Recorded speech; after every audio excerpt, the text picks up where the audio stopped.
1, 2, 3, 4.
Hi, I'm State Representative Tommy Vitolo, welcoming you to the Election Night Results Show special edition of TV on TV right here on Brookline Interactive Group. We've got a great show tonight, but before I tell you about it, if you haven't voted yet today, there is still just a few minutes of time. Get to the polls by 8 p.m. Your voice will be heard, your vote counted. If you are at all unsure about where your polling place is located, go to the website www.wheredoivotema.com to check your polling location before you head out. But don't dawdle, you've got just a few minutes to get in line by 8 p.m. Still here? Great. Stay tuned for Kathy Bisbee, the Executive Director of BIG, who will tell us about some exciting things happening right here at Brookline Interactive.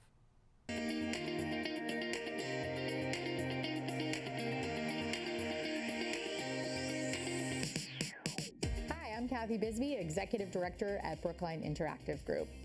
Thanks so much for watching. I've got a couple of things I want to talk to you about tonight. So at Brookline Interactive Group, we're a community media arts center. We have our roots in the foundation of community television, public educational and government access television. We're going to be 40 years old in 2025, in fact. But we don't want to rest on our laurels, and we don't want to keep doing the same old thing when we know that television is really changing. Media has really changed over the last 10 to 15 years. And in fact, the cable viewers that watch our local cable channels here in Brookline and beyond are watching more and more of that content online. They're watching it on streaming, they're watching it on Facebook, they're watching it on YouTube and Twitch. So we want to be where our viewers are, where our community is, and we want you to be making content that also will be distributed through all of those various media channels. You can be 8 or 80, and you can come in and learn how to make your own media content. You can be a part of a team. We've actually had 8-year-olds and 80-year-olds on the same team making a film, making a video, making some kind of communication that they want to put out into the world. So it's a place for everyone, and we're excited to have you come in this year and make media and learn more about BIG.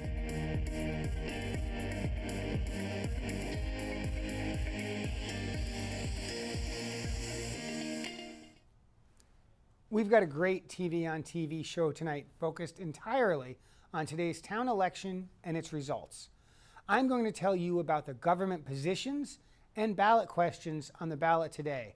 Sam Mintz from Brookline.News will give you a rundown on the competitive townwide races and ballot questions. We'll have a quick conversation with Congressman Auchincloss, time permitting, and I'll discuss what's new with hybrid meetings with Kathy Bisbee from Brookline Interactive Group and Town Administrator Chaz Carey. Most importantly, I'll tell you who won every single election today. And I'll interview each of the winning Select Board candidates live right here on Brookline Interactive. So don't touch that dial if you want to get the first reported results of every single race in town on this special broadcast of TV on TV. There are 142 Brookline citizens running for local office. 142 people who have put their name out there. People who are willing to put in the time to make our town better. 100 positions will be filled. 12 town-wide and 88 town meeting seats. Nearly every race is competitive. And we've got 4 ballot questions. I do love elections. To help folks get a taste of the responsibilities of each position on the ballot, last year we made our own Schoolhouse Rocks Meets the Sixth Floor, a primer on local government. Let's check it out.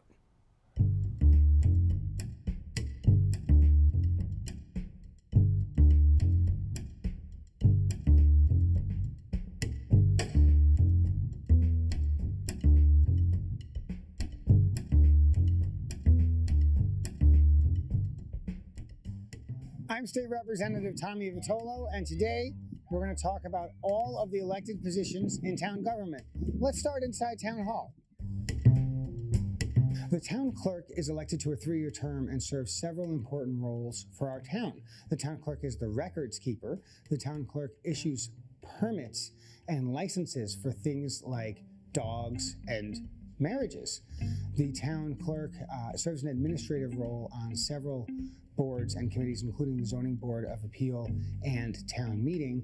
And perhaps most importantly for many of us, the town clerk manages our elections, not just the election in May, but every election we have in the town of Brookline. The Brookline Select Board are the leaders of the executive branch of town government. There are 5 select board members, each elected to offsetting 3-year terms. The Select Board is responsible for the hiring and firing of the town administrator and department heads, the execution of contracts, the appointment of members to boards, committees, and commissions, and the approval of a variety of licenses, such as the common victualer's license.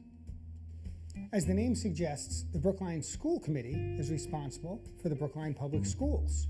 Made up of 9 members elected to offsetting 3-year terms, the school committee is responsible for the hiring and firing of the superintendent, for pedagogy, and for determining exactly how to spend any monies allocated by federal, state, or local government.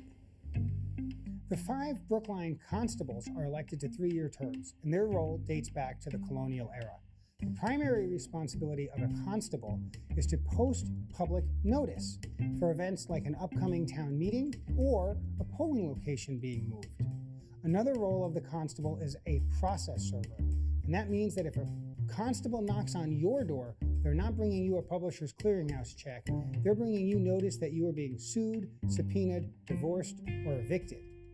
Finally, in the event of a fracas in a public meeting or hearing, the chair of the committee may call upon a constable to remove the unruly party.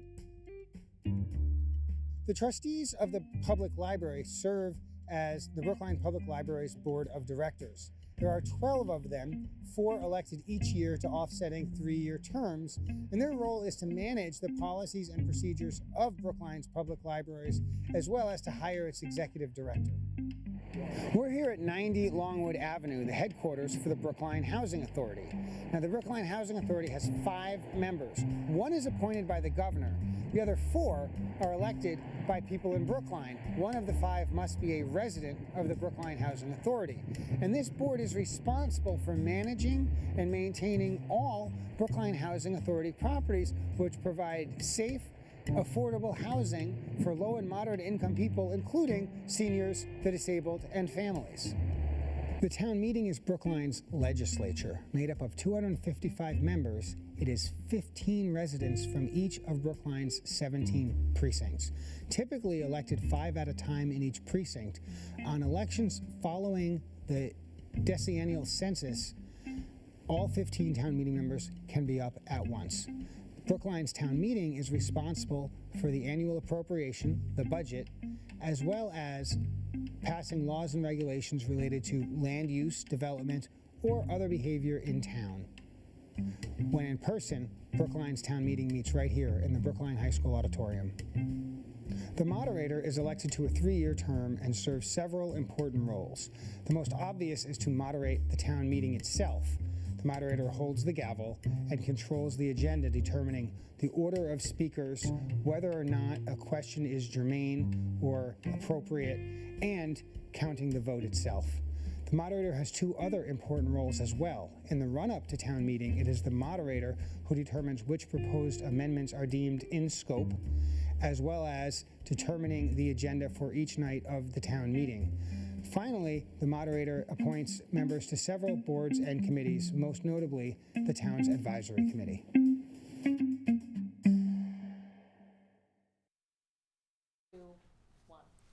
In addition to the candidates on the ballot, there are 4 ballot questions on today's ballot, including a 2-parter. We'll go now to a primer on ballot questions filmed last week at the State House.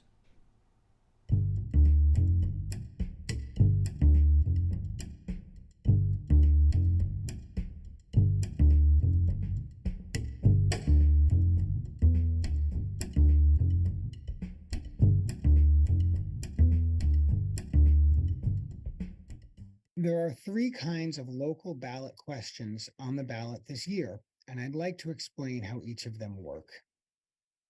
Question 1 on this year's ballot, the Pierce question, is a debt exclusion. Requiring a simple majority to pass, a debt exclusion is used to fund a specific capital project with a temporary tax increase. A yes vote for question 1 will authorize the town of Brookline to float bonds to pay for the reconstruction of Pierce School. If passed, tax collections will go up by exactly the amount necessary to pay each year of the bond. And when the bond is paid, the taxes will go back down again. Questions 2A and 2B on today's ballot are operating override questions. Requiring a simple majority to pass, an operating override authorizes a permanent increase in taxes to fund ongoing town expenses. Note that the structure of the operating override questions this year are such that if question 2B passes, everything in 2A will be funded as well as the additional item in 2B. Question 3 is a local ballot question unrelated to tax levies and passes with a simple majority.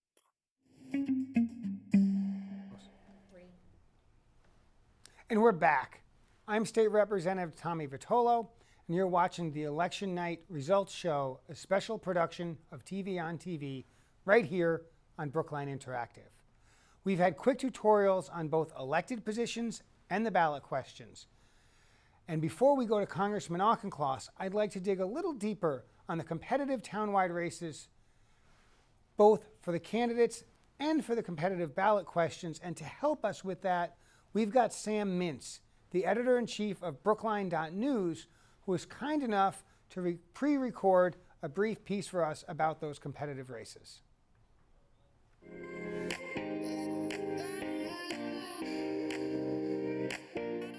Hi, I'm Sam Mintz. I'm the editor of Brookline.News, a new nonprofit news outlet here in Brookline. After months of fundraising and building infrastructure for a website and for a newsletter by a group of business people and journalists here in town, we launched about 3 weeks ago. I was brought on as the first employee and for now the only employee of Brookline.News. And I'm really excited to be diving into covering politics, government, business, arts, culture, schools here in Brookline. To read our coverage, you can visit Brookline.News. That's our URL, Brookline.News. And we'll have a newsletter, and we're launching a website later in May.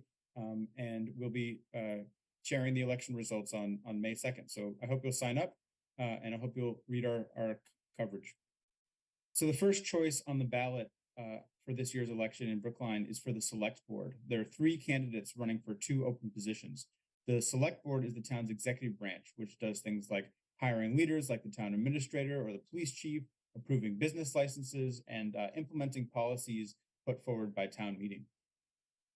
So the first candidate is John Van Scoyoc, who's the incumbent running for re-election. He's been on the Select Board since 2020. Prior to that, he was a longtime journalist at NECN and WGBH, and he also served as a town meeting member in Brookline.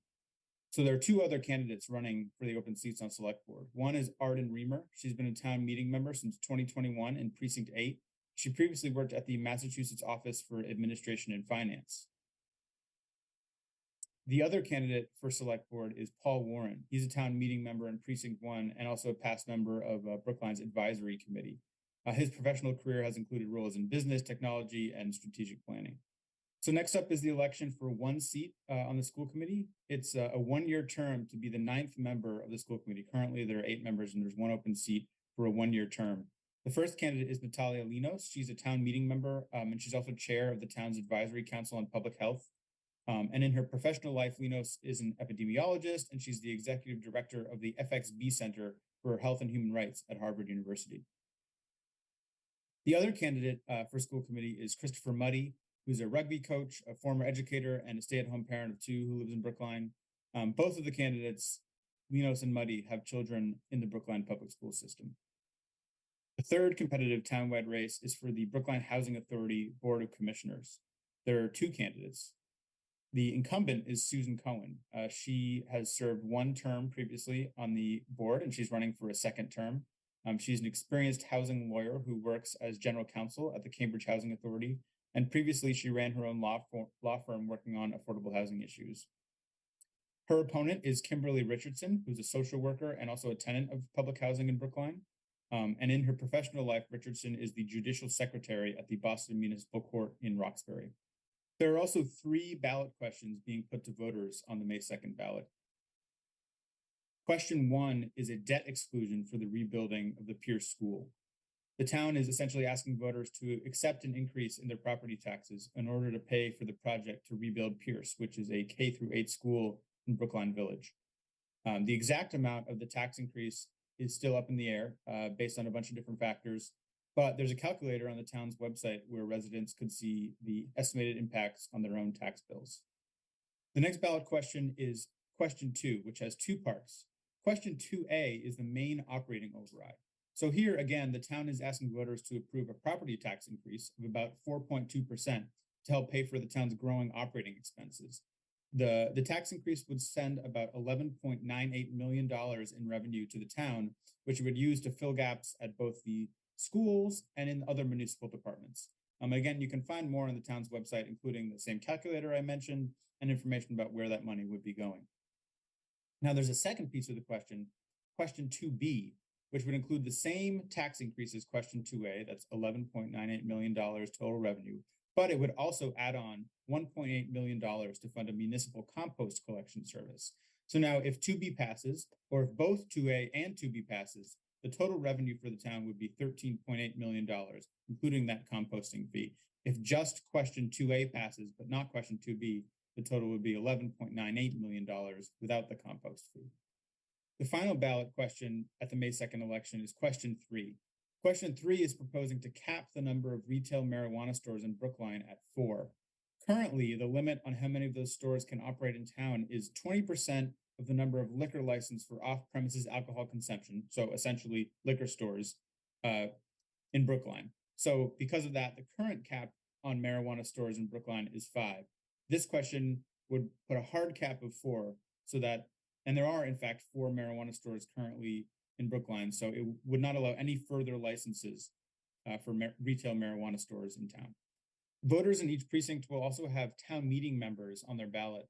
Town meeting is the legislative body of Brookline's government, and each precinct will send a number of people. Sometimes, usually it's 5, but sometimes it can be a couple more depending on the specific circumstances of the precinct, but usually 5 on the ballot each year. And so you'll have the opportunity to vote for those people in your specific precinct. So that's everything you need to know about what's on the ballot. If it's before 8 p.m., you can still get in line to vote. You have until 8 p.m. to get in line to vote tonight, Tuesday, May 2nd. So with that, I will send it back to Tommy Vitolo in the studio.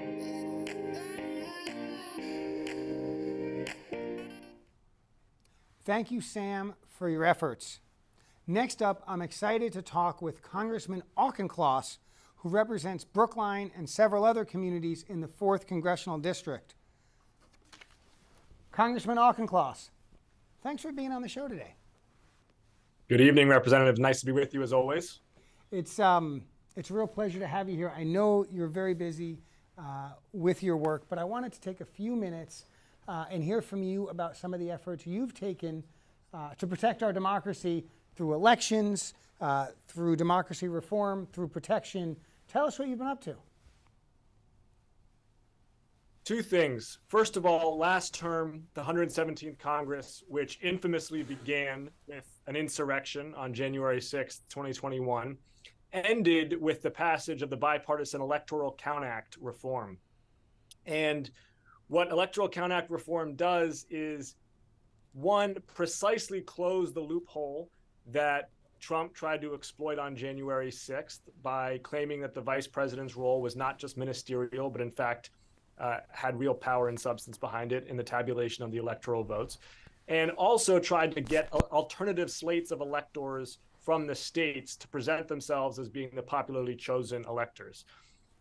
The Electoral Count Act reform closes those loopholes, makes clear, 1, vice president is there to open the ballots, not there to offer their opinion on the outcome of those ballots. 2, that governors or other constitutionally designated officers in all 50 states are the ones who send the slates of electors to Congress to be tabulated, and that state legislatures cannot override those because, they're under political pressure. And also it provides for very fast and clear judicial review from aggrieved presidential candidates if states do try to deprive them of popularly won electoral votes. All of these things taken together basically are the consensus retroactive review of what happened on the lead up to January 6th, and saying, how do we tighten this federal system that we have where each of the 50 states runs their own elections. The federal government does not run any election. It's the 50 states that do it. They run their own elections, but now we have to send them to Congress to be tabulated. So big stride there, and a really important accomplishment to help heal our democracy after the depredations of the Trump years. That's number one. Number two is I'm a member of the Select Committee on Strategic Competition between the United States and the Chinese Communist Party. And as you might imagine, there's a whole host of domains that we're investigating: military, economic, ideological, about how we compete with our near-peer adversary, the Chinese Communist Party.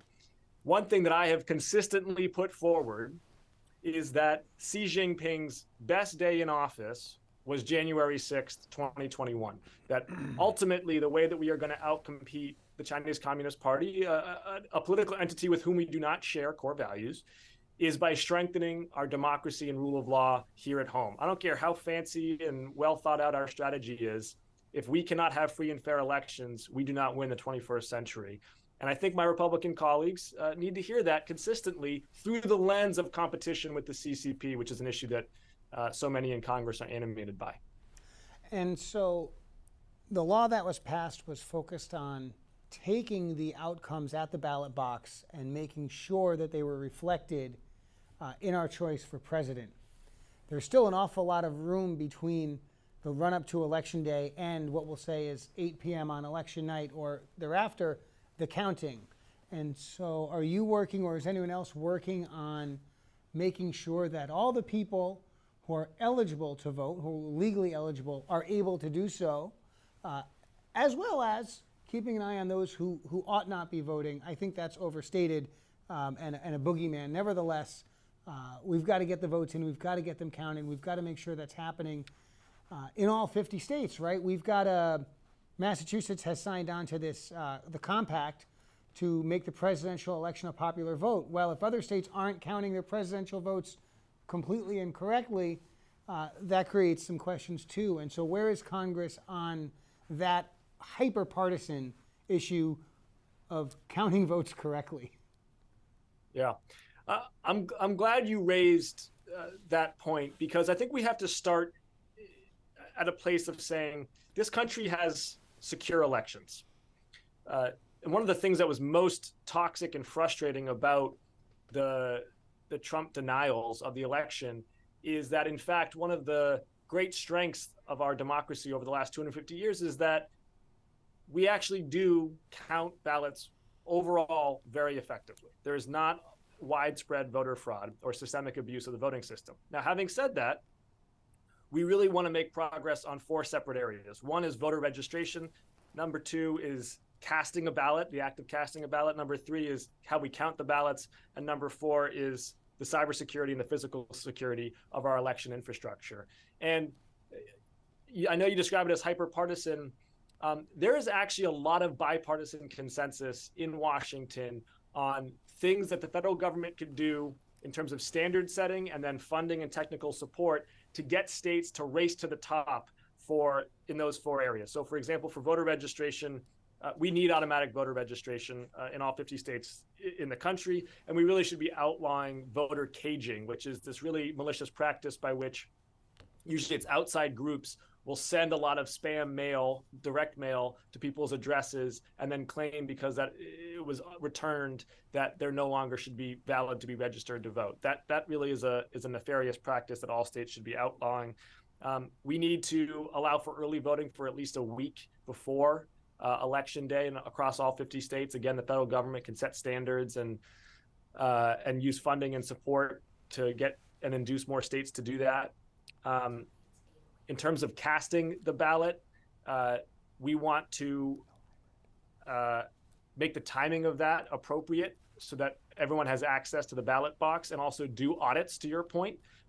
retroactively so that people have confidence in the integrity of the election system, that every ballot was cast and done so by secure mail where it was done by absentee.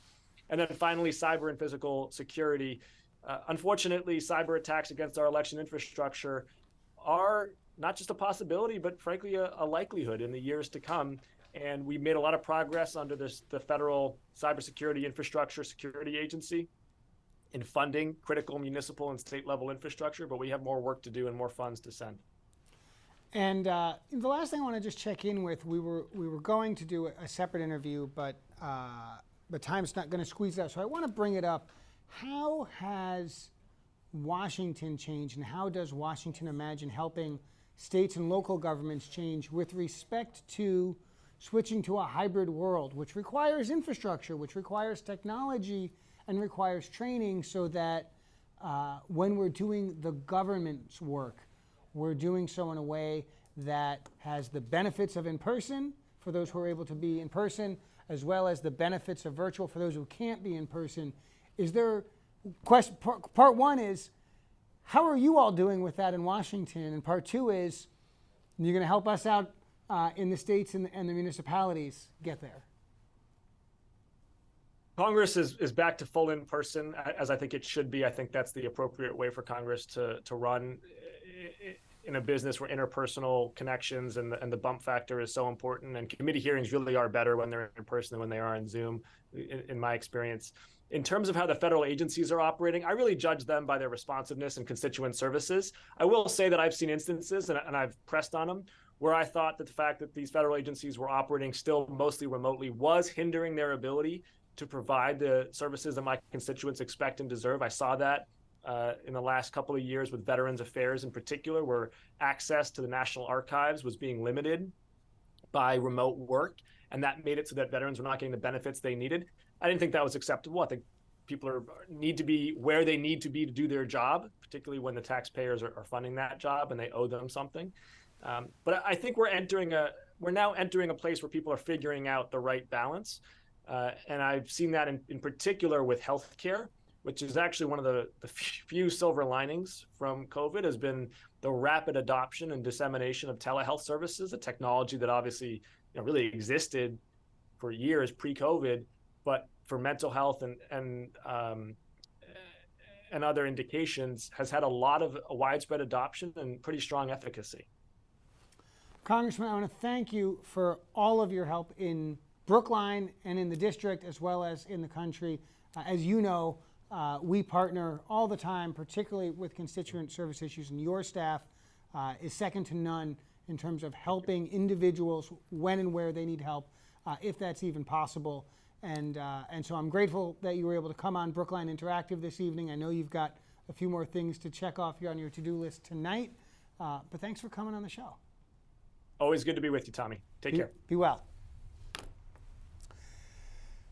And so we do have a few more minutes, and we brought up hybrid. I want to spend a few minutes thinking about that, and then we're going to go to Kathy Bisbee and Chaz Carey to talk about it for just a minute. Hybrid's been a word we've talked about a lot, and the intent of hybrid is to get the best of both worlds: the fidelity of an in-person meeting and the added flexibility gained by bringing people together virtually. The challenges, however, are significant, and they're technical, cultural, and legal. With respect to town meeting, the story is even more complex. Beginning with the spring of 2020, towns with representative town meeting had the option of having their town meeting either all in person or all virtual, but not hybrid. The rationale was that hybrid was complex and we should walk before we run. Brookline filed a home rule petition asking the legislature to let our community's town meeting meet in a hybrid manner, a request that I worked hard to explain and justify to my colleagues. Fortunately, I found more success than I bargained for. In a law signed a month ago, hybrid representative town meeting was legalized through mid-2025. Town meeting will be held later this month and will be fully in person because neither the technology nor the procedures for hybrid could be fully in place on time. November 2023, that's a different story. And it's a story I want to be told. So let's go now to Kathy Bisbee, the executive director of BIG, and to Chaz Carey, Brookline's town administrator, so we can talk about hybrid's role in our community of Brookline going forward. How are we doing tonight? I'm well, Representative. How are you? Let's try this piece. There we go. Hello, Tommy. I'm so glad you can be with us this evening. We mentioned hybrid briefly with the congressman, and I want to talk about it a little bit. You both have very important roles. Chaz, on my left, you've got to get the government at full speed. And Kathy, on my right, you've got to provide not just the technology, but the operational support to make that work at every meeting with every piece of equipment. And well, how's that going? Chaz, what are we thinking about as we're coming out of COVID? Are we ready to have meetings that are a hybrid of in-person and virtual doing the public's business? Well, fortunately, thanks to the diligent efforts of BIG and Kathy's team, the entire team at BIG, as well as Devin Fields, the assistant town administrator for operations, and the entire IT department led by Feng Yang, just an incredible effort. Town hall and a lot of the town meeting areas are wired to go fully hybrid.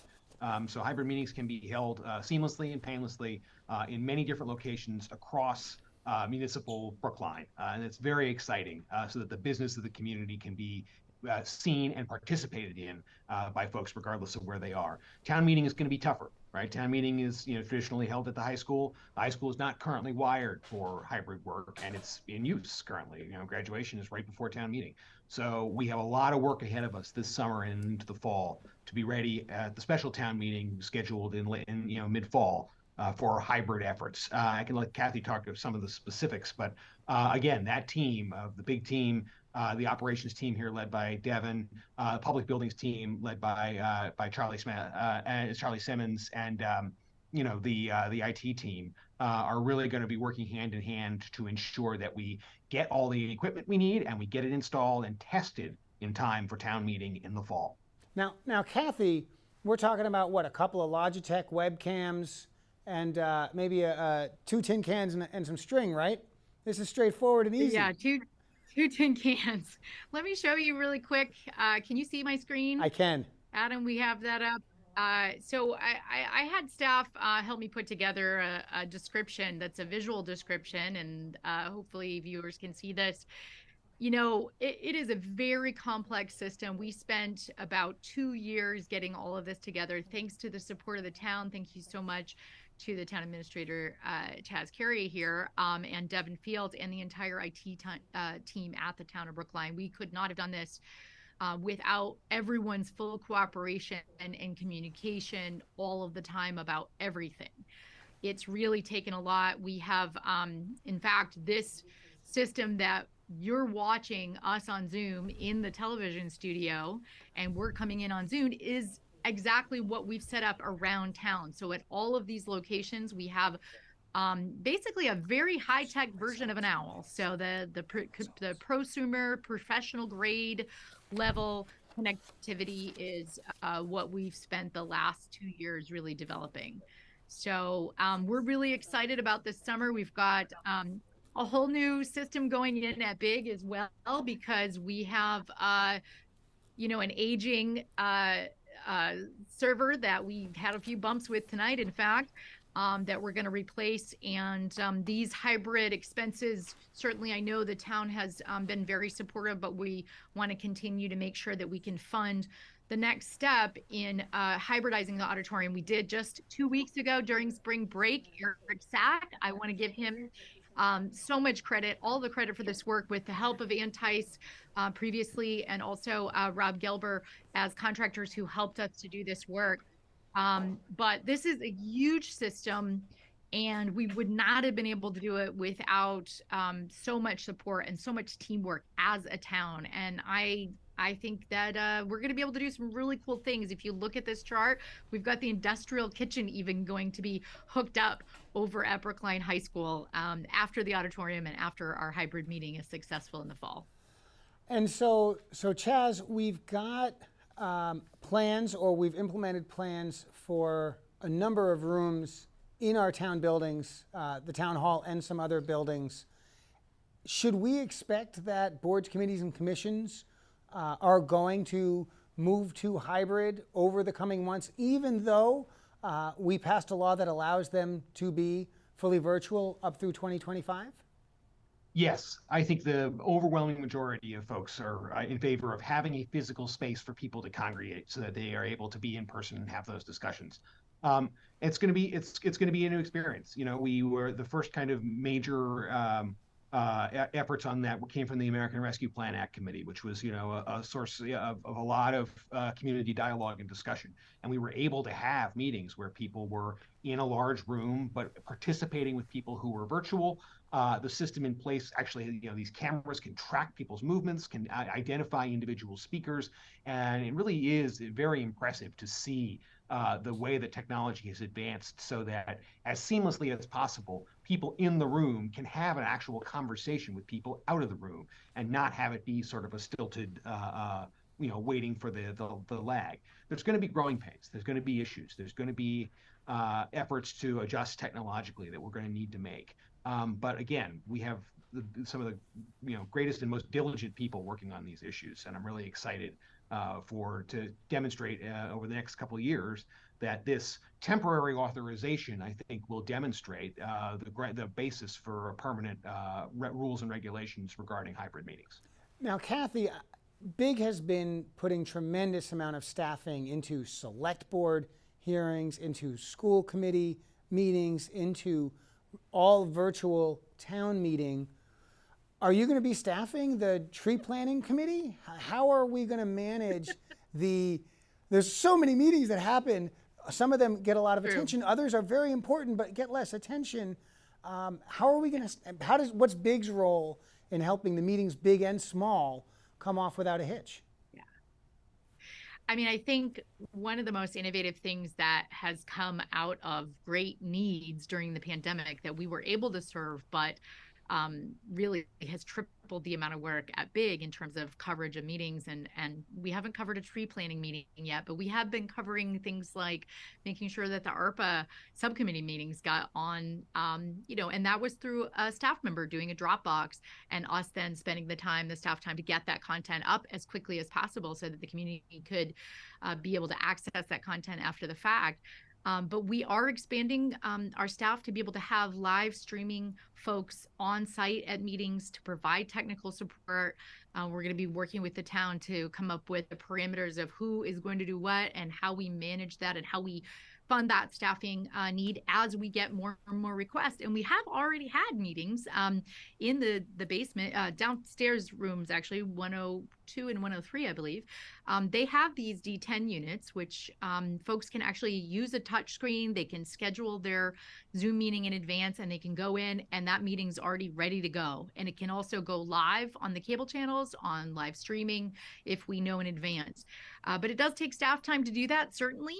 And I think I feel really confident that the town administrator and I are going to figure out how we can make that work and also how Big can be using the community resources we have. We are looking for volunteers to become documenters to come work with us in our new project, civicbrookline.org, that will be documenting town meetings so that we don't have just a 4-hour meeting to watch. We actually have indexed links that people can just watch public comment, for example. And we have the capacity to do that. We just need the staffing and the time to do that. We may be using volunteers to do some of that in the future.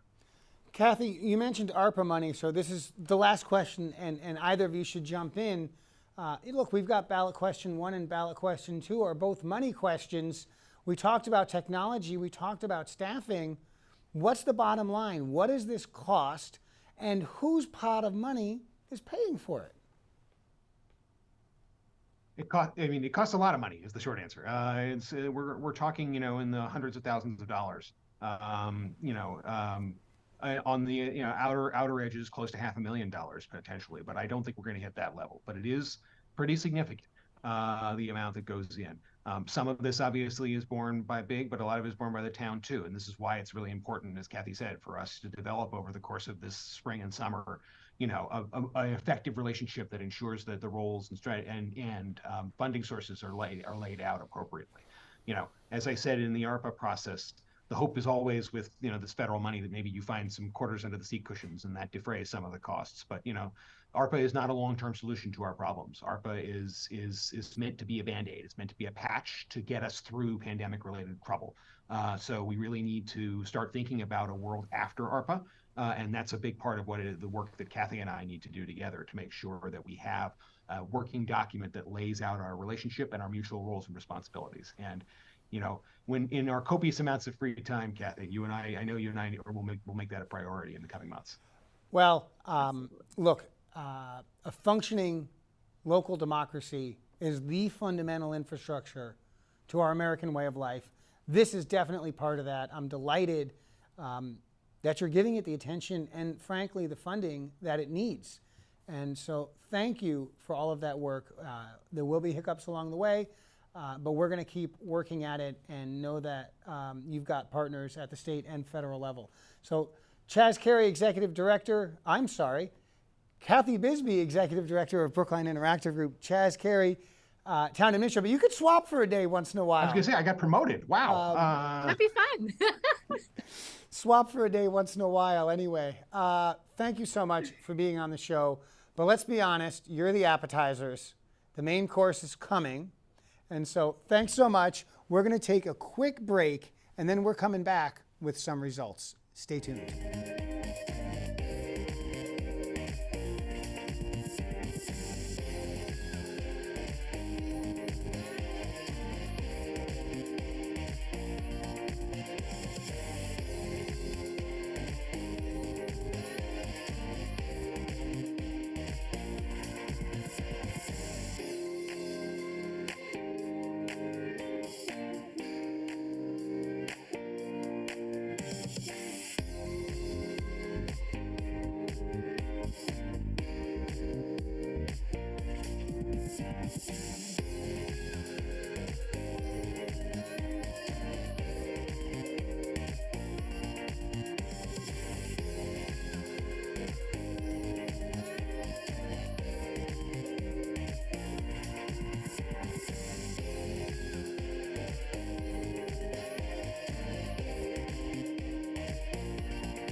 We are back and we have results. This is the good stuff. We're going to start with the races that we already knew the results. We're going to start with the races that were not competitive. And to do that, we're going to go first to school committee 3-year. Of course, there are 3 people who run each year, and there were only 3 candidates. All 3 won. These are not their vote totals. They got more than 0 votes. But congratulations to incumbents who have been working on the school committee and will continue to do so. Suzanne Fetterspiel, Andy Liu, and Mariah Nebrega. Those are 3 of the school committee members we elect this election. We're not going to know the 4th for a while. We need to get every precinct in before we can call that. But school committee 3-year isn't the only race that we have results for, because it's not the only race where folks ran unopposed. I want to go to the library trustees. Of course, there are 12. We elect 4 each year. Some of them are mysterious, apparently. Chris Chaney-Sulkett, Karen Livingston, and Jonathan Margolis, all incumbent library trustees, all in the Witness Protection Program. And Marissa Vogt, newcomer, who pulled papers and ran unopposed. All 4 are our new library, our library trustees. 1 new, 3 pre-existing. Congratulations to all 4 of you. There was also a 1-year special election for library trustee, and there was only 1 person on the ballot. And so congratulations also to Judith Goldman, who will serve just 1 year as a library trustee. And if it's for her, she can run again next year. And if it's for the voters, she can serve another 3 years beginning next year. Judith, congratulations and thank you for your service upcoming for library trustee. Precinct 16 also did not have a competitive race for town meeting. In fact, it was a little bit unusual. There were only 4 people running for the 5 seats. At least there were only 4 on the ballot. So let's take a look at that. Nope, that's 17. That's 17. Precinct 16, we have results. And sure enough, all 4 folks on the ballot were successful. Judy Leitner, Deb Abner, David Day, and Michael Harrington. Congratulations to all of you. But what about this 5th seat for our friends down in Precinct 16? What happens to that seat? Well, there were 2 write-in candidates. We will not get those results tonight. We're going to find out about that later. The 2 candidates, Jessica Ryan and Paul Casey, I met both of them today when I went down and visited Precinct 16. They were outside handing out little tiny fortune cookie sized slips of paper with their name on it, hoping folks would write their name in. One of them will almost certainly be the 5th town meeting member from Precinct 17, and which one, we don't know. I want to also point out that there was another election in Precinct 16 and only in Precinct 16, and that was a special election for the Great and General Court, the Massachusetts House of Representatives, to replace former State Representative Ed Coppinger, who resigned to take a job in the private sector. There were 3 candidates in the Democratic primary, and this is only Precinct 16, West Roxbury, and parts of JP and Roslindale. Those 3 candidates, Billy McGregor, Rob Orthman, and Celia Siegel, one of them will emerge from the Democratic primary today and will almost certainly join me in the House of Representatives, because there are no Republicans, Libertarians, Green Party candidates, or anyone else running. So the winner of the Democratic primary today will almost certainly be elected a month from now. And most of that decision will be made by the good folks of West Roxbury. That's where most of the district is. And so we're not going to spend much more time on that tonight, and we won't get you those results either. What we can do is start going to some of the precincts where we've gotten results in. And we're going to start with where I got my start, all the way in North Brookline. We're going to Precinct 1. And these are the results for Precinct 1, a competitive race, and not a surprising outcome. There were 6 candidates. These are the 5 incumbents. They all topped the ticket. Bettina Newefind, Sarah Erickson, Amy Evanson, Carol Hillman, and Rui Albuquerque. Congratulations to all 5 of you, all incumbents, all folks who have been doing the work and will continue doing the work way up in this sort of Cottage Farm, Longwood Mall, Lower Beacon, St. Mary's part of town. So congratulations to you folks in Precinct 1. Let's go to Precinct 4. Precinct 4 is a newly drawn district on both sides of Route 9. And woo, let's see if we can bring you back. There we go. Congratulations to the 5 folks winners here. Incumbents Chris Dempsey, Matt Hyatt, Elizabeth Childs, and Liz Linder, and newcomer Awet Teamy. Congratulations to all of you. You've got what amounts to be a challenging precinct to represent because it's newly drawn, and finding the coalitions that can be built can be challenging. There's different neighborhoods within Precinct 4, stitching them together, representing everyone. I know it's on the mind of these 5, and it's really important, Precinct 4 being one of the 2 majority-minority precincts in town.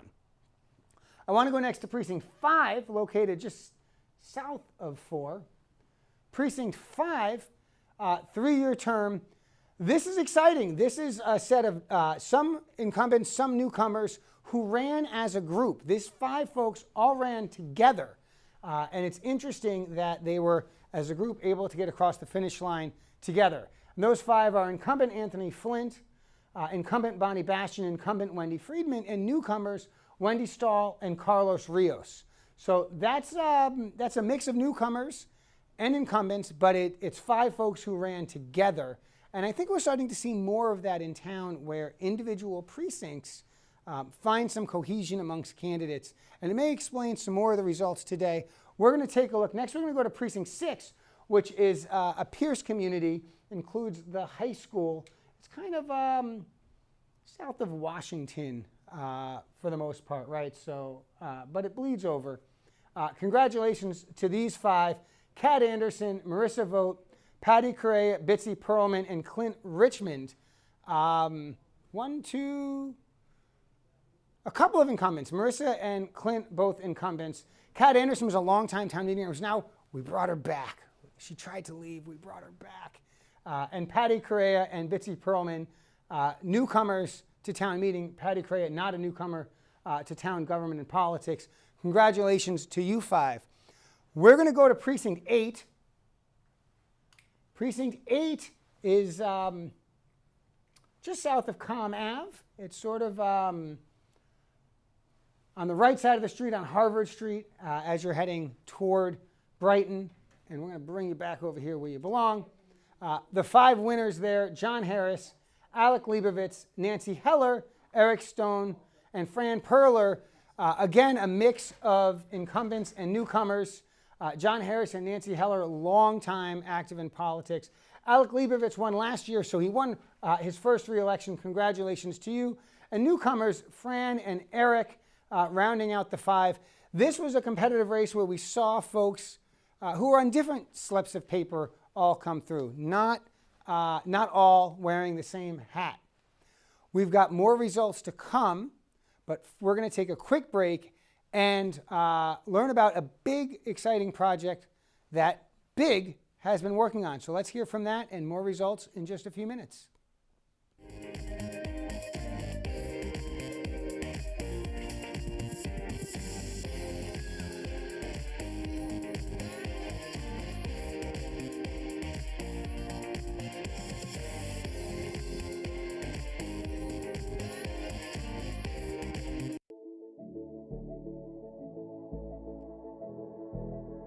My father heard about the New England School of Broadcasting from a coworker while working the night shift at a shipping dock in Stoughton, soon after he served in the Air Force.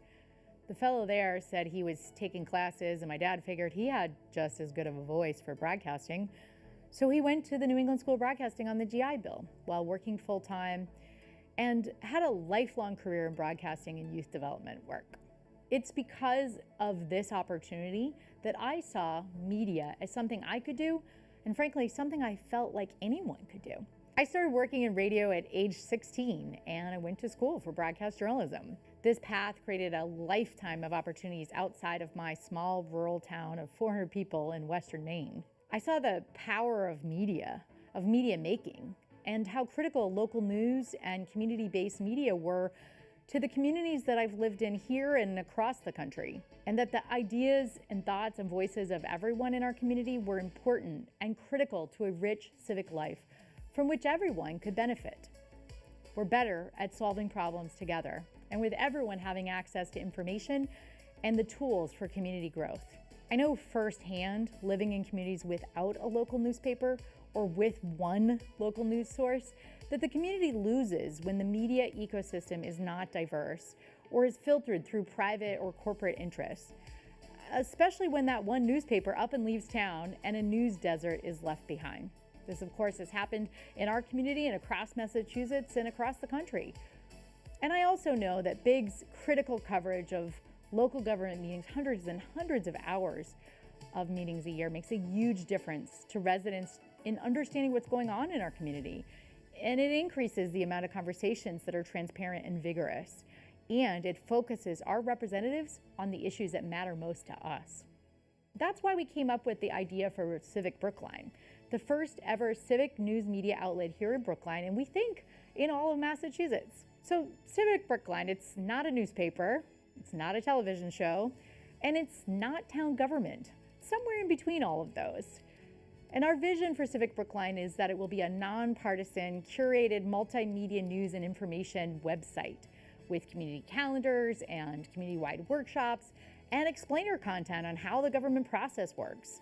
And it will support a broader ecosystem of accessible, timely, unbiased civic information and more civic news in Brookline. We hope that you'll consider supporting this important effort with your donation and with your subscription to our weekly newsletter, which will arrive every Monday morning. Civic Brookline launches on May 2nd, 2023, and in our first phase will be an aggregate of local news sources, civic information, civic education, and important government news. And it's a project under BIG's umbrella, and it enables the community to have a constant dialogue with itself for many years to come in a wide variety of media formats. Civic Brookline will enable community members to be trained on how that local government process works by creating explainer content, documents, videos, and actual day-to-day documentation of what's happening inside government meetings, not just one long video. And for that effort, we need your help. We're calling on you to participate as a facilitator of this process of our community listening project. We're going to be conducting about 400 conversations with residents about why local media matters, what content and public information is important to you, and how BIG can evolve to support an improved civic news and media ecosystem here in Brookline. We can't wait to hear all of your ideas for how we can make civic information, education, and news more available and broaden that ecosystem. Local media should serve our community, and that's why we've launched Civic Brookline. Join us in building the future of community and civic media in Brookline by emailing us at info@civicbrookline.org to take part in the conversation. Thank you so much from all of us at BIG and Civic Brookline. Welcome back to a TV on TV special edition. I'm State Representative Tommy Vitolo. You're watching Brookline Interactive Group. Today is Tuesday, Christmas Day, birthday, election day. They're like the same thing for me. Super excited. We've done some of the results already, both some of the non-contested races and some of the town meeting races. We have more results, and without delay, we're going to go there. We're going to start with Precinct 2. Let's see how we did. Precinct 2, North Brookline near Com Ave. Congratulations to Mark Penzel, David Trevette, Carlos Tamayo, Ariel Seufer, and Bob Miller. That's an interesting group, right? So Mark, David, Carlos, and Bob, if my memory serves me, ran together. Ariel, politically a little far apart from the other four. Mark, David, Carlos, and Ariel, all incumbents. Bob came a few votes short last year in the massive runoff, but had been a long-serving town meeting member. So it's a good mix of incumbents and newcomers, experience, and some new folks. Exciting stuff. Congratulations to you five. We're going to go now to Precinct 3, sort of the Lawrence School neighborhood. And this is not surprising. These are folks who have been around and have been doing the work. Congratulations to topping the ticket, Ann Turner, a newcomer to town meeting, but not a newcomer to Toxteth or to the neighborhood. Has a long time been an advocate. Mac Dewart, love to see you. Joanne Leotoud, Felina Robinson, and Jeff Benson. Ann Turner is the only newcomer with respect to town meeting, certainly not a newcomer to town. Good mix of folks. We're going to go now to precinct 14. Now let's go to 10. Let's go to 10. 10 is my home precinct. Not a surprise. We see again a group of 5 who work together and gave out a consistent message. And we see them as successful. Ariel Maddox, Suzette Abbott, Kim Lascalzo, all incumbents. Corinne Weaver, Nicole Stevens, newcomers to town meeting. Again, a mix of newcomers and more experienced folks. Also, again, a group of 5 who work together. And I think that is a theme for the day. Next up, we're going to go to precinct 14. That's one of these big ones down here. That's this one, in fact. Let's check it out. 14 has 5 folks and then also a special election. So let's start with the 5. No surprise here. They were, if my memory serves me, running unopposed. Sharon Schaufman, Sherry Mattel, Sammy Zelka, Yukovic Sammy, and Sasan Zelka, all incumbents, all winning re-election. And the votes, not too big a spread. Generally popular, I think. But also, there was a special election for a 1-year seat. 2 folks running for that. We're going to see if we've got results there. Cross our fingers. And here we are. And David Gayshuk came out just ahead of Efrat Zinner-Shavit, 343 to 310. Now, Dave Gayshuk used to serve in town meeting. He lost his election last year, in part because of redistricting. He was moved to, in some ways, a different part of town. And I say he was moved. He was on the redistricting committee that did the moving. And so congratulations to David for your glorious return to town meeting. Efrat, I'm sure we'll see you again. I know your work is not done. We've got one more precinct we've got results for. Let's take a look. Precinct 17, Coolidge Corner, the intersection of Harvard and Beacon. And this is a good group. This is a group who also worked together, at least somewhat, in some different pairings. Anthony Buono, young, excited. I know he did a ton of work. It's not at all surprising to see him topping the ticket. He put in the sweat. He had the conversations. Great to see some new blood, some enthusiasm, and great to see it when folks work hard, that work is rewarded. Chris Muddy ran for school committee as well. We're going to get that result a little bit later. Isaac Silberberg, Jonathan Klein, and Elizabeth Schaefer. What's interesting about this group is Isaac Silberberg was an incumbent but had lost a town meeting race several years ago. Jonathan Klein, a newcomer, no. He was running as a challenger, but he had been a town meeting member in the past. Similarly, Elizabeth Schaefer lost in the redistricting race last year, and now she's back. And so this is, again, this mix of newcomers and experience, and we're also seeing folks coming back, new again, right? Returning to town meeting.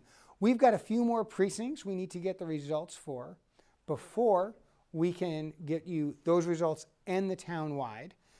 We're more than halfway through the results. I'm going to ask that you stay tuned. We're going to take a quick break and keep working on those results. Stay tuned.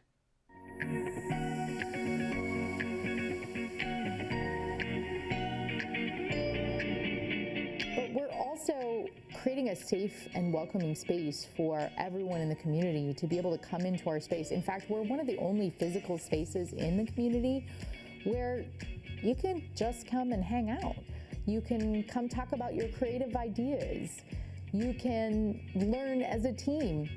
You can actually bring your team in and do team building by working on a production all together. Town departments can do that. Community groups can do that. So there's a lot of things that our physical space enables us to do that is really welcoming and inclusive of the community and is utilized by all kinds of different groups in town.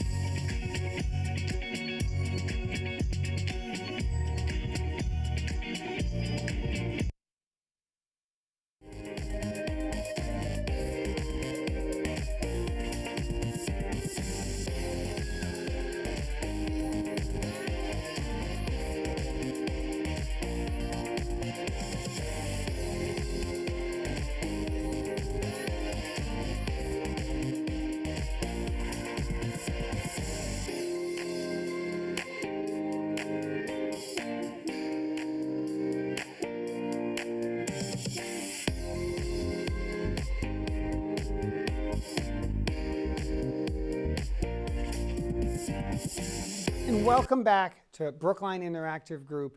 I'm Tommy Vitolo. We're doing election night coverage, and as you know, we can only report the results we've got. They don't all come in at the same time. We've about 2/3 through. So what I want to do while we're waiting for a few more results is do a quick recap and very quickly show you what we've already shown you, but we're going to do it in rapid fire.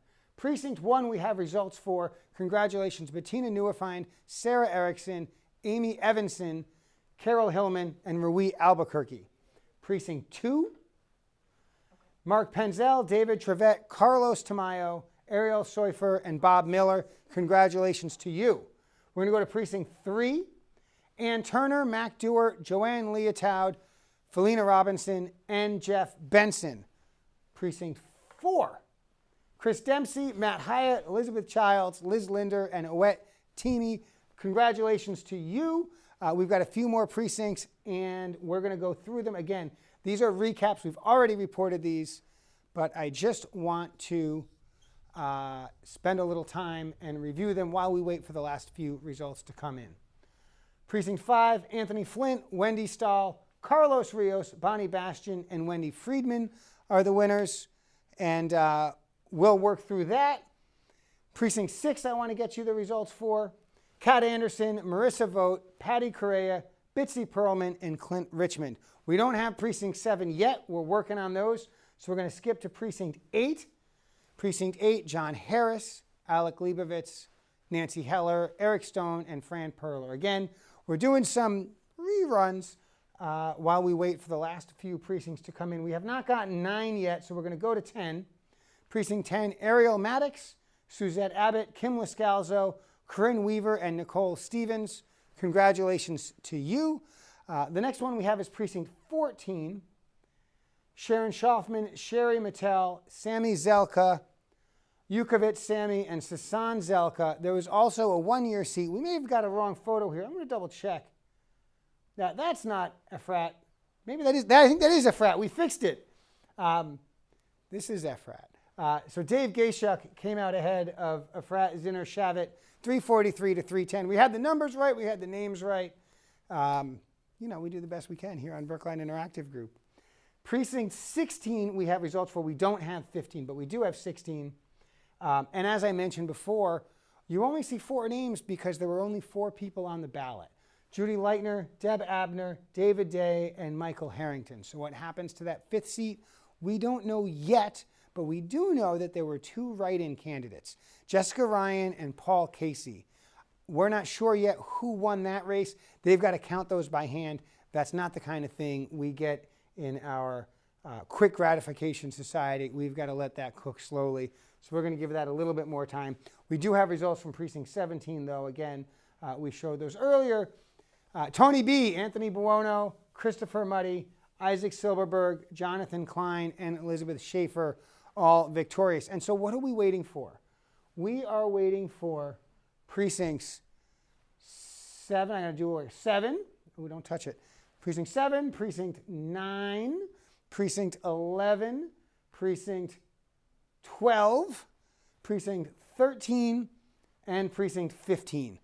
We need those 6 precincts both to tell you who won the town meeting race, but also we've got to add those results together to find out about the competitive races, select board, school committee 1 year, housing, and of course, ballot question 1, ballot question 2A, ballot question 2B, and ballot question 3. So we're waiting on those, and we're going to ask you to sit tight, and as we get those results, we're going to breaking news. I've got Precinct 13. Precinct 13 is a big one because there were 10 folks running for 5 seats and 2 folks running for 1 seat. It was in that sense, the most competitive election, the largest number of competitors. And it was another place where we saw 2 groups of 5 effectively running against each other, more or less. And we're going to flip now and see how they did. And this, again, is a phenomenon that we've talked about a little bit on this show already. This group of 5, incumbent Werner Lowy and newcomers Laura Na, Michael Rubenstein, Michael Best, and Dave Mendels, work together as a group. In fact, a very cohesive group. Their lawn signs had all 5 names. They worked together for months. And Werner's a longtime town meeting member, very experienced. Congratulations to him, working with some newcomers to town meeting, but not entirely to town politics. That's a big win. That's an exciting win. Again, four newcomers in a race where there were 5 incumbents. So there were some folks who have served the town, in some cases for many years, and I hope they will continue to find ways to serve the town. I want to go to the 1-year seat. This is Precinct 13, 1-year seat. And we see a very close race.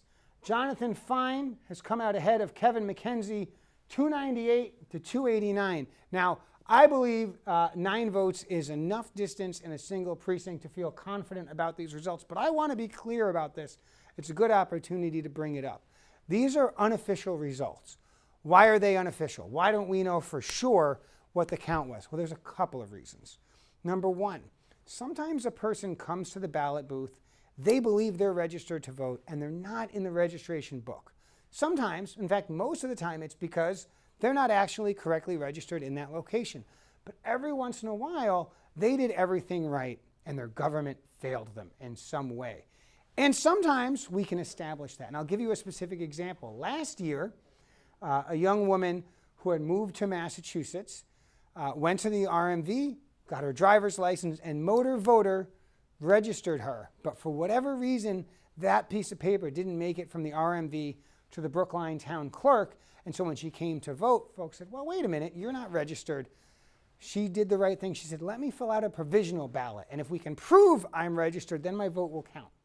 Well, it took a few days, and they did just that. Town clerk Ben Kaufman got in touch with the RMV and made them go look, and they found that piece of paper in some file box somewhere, and that young woman's vote was counted, but not on Tuesday night, not until like Thursday or Friday.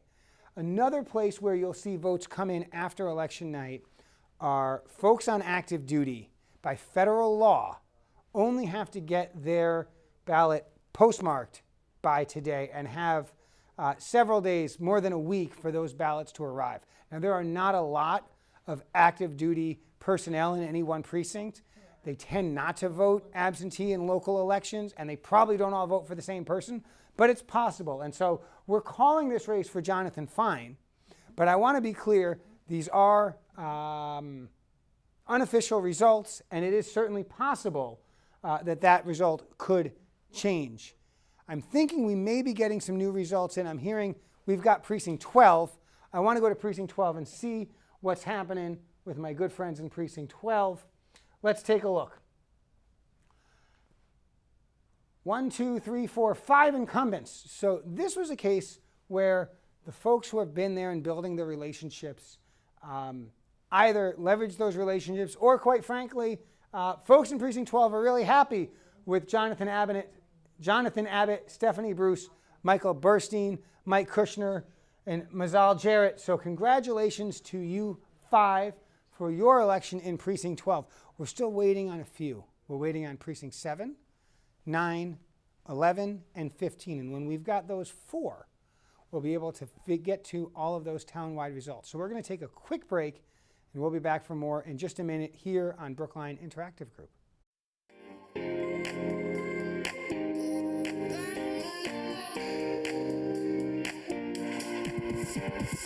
Since the pandemic, I think we've really looked back at how we can keep some of the things that we were able to put into place during the pandemic to make sure that democracy is transparent, to make sure that everyone in the community has a voice, that we have more diverse voices at the table, that underrepresented voices are being seen and heard and are in collaboration with BIG to make sure that everyone has a voice in Brookline. Last year alone, we had close to 800 hours of government meetings that we covered in the town of Brookline. And it's not just the meetings that you see our staff at, like select board and school committee and many, many days of town meeting, but it's also the smaller meetings, things like the zoning board, we have been at advisory committee meetings, at subcommittees of the school committee. We're there when the town asks us to cover these meetings because we, the town, and residents of the town are asking to have these meetings be public so that anyone can not only know what happened in the meeting, know who's at those meetings, but also understands the process and what's happening at each of these meetings that's leading to the town making a decision about important topics that are going to affect us today and in the future.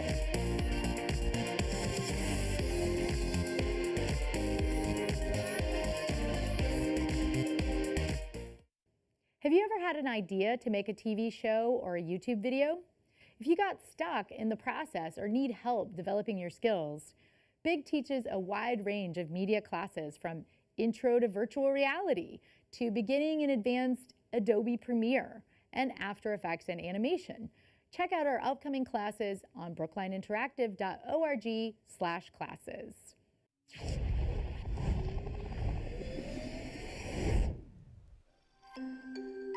Welcome back to a special edition of TV on TV. This is election night. We've got results. We've been going through the results precinct by precinct for the ones we have, but there's a few that are still out. We still haven't heard from precincts 7, 9.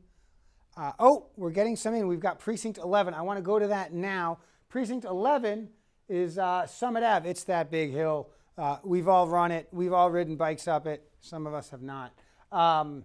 Let's go see the results in Precinct 11. Before we go, I will point out that Precinct 11 also has a group of 5 who tend to work together. And let's see if that strategy worked. Sure did.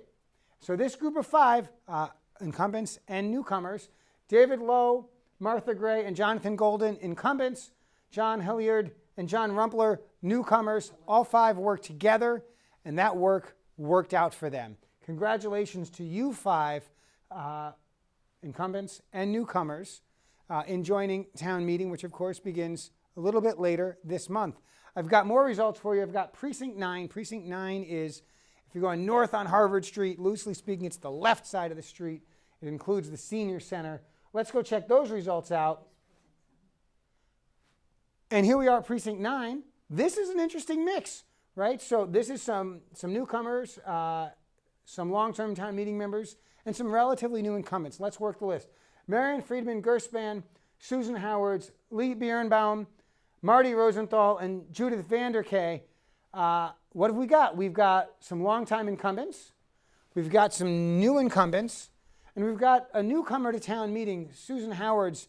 I've known Susan quite a long time. I had a chance to speak with her today. And she does such important work looking out for victims of domestic violence and fighting domestic violence. I don't know how much room there is in town meeting for that issue. It's probably a state and a federal issue more than a bylaw, but delighted to have that kind of advocacy in Brookline town meeting. Congratulations to these 5. I've got Precinct 15. We're going to go there next. That's this big one down here. And again, there was a group of 5 working together. Let's see how they did. And they did. Right, so we've got congratulations to incumbents Jane Flanagan, Benedict Hallowell, and Jim Rourke, and to newcomers Arisa Boy and Julian Fisher. Now these 5, again, work together. And I want to take a moment and point out Jim Rourke. Now Jim Rourke, back in January, took a terrible fall. I spoke with him the other day on the telephone. He's still in the hospital. He had a broken back.